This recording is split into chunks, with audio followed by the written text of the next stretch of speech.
How to fix the bat_pool_caller error in Windows 10. To fix the bat_pool_caller error in Windows 10, try 1. Update your Windows and device drivers, using the recommended Avast driver updater in this video guide.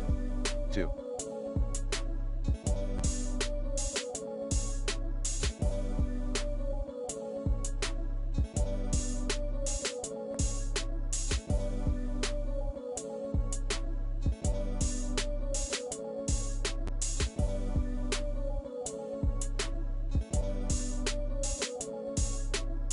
Revert to a previous system configuration. 3.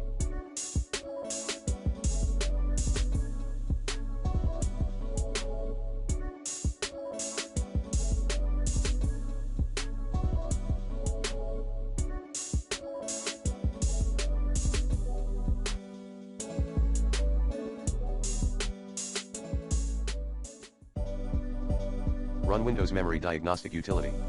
4.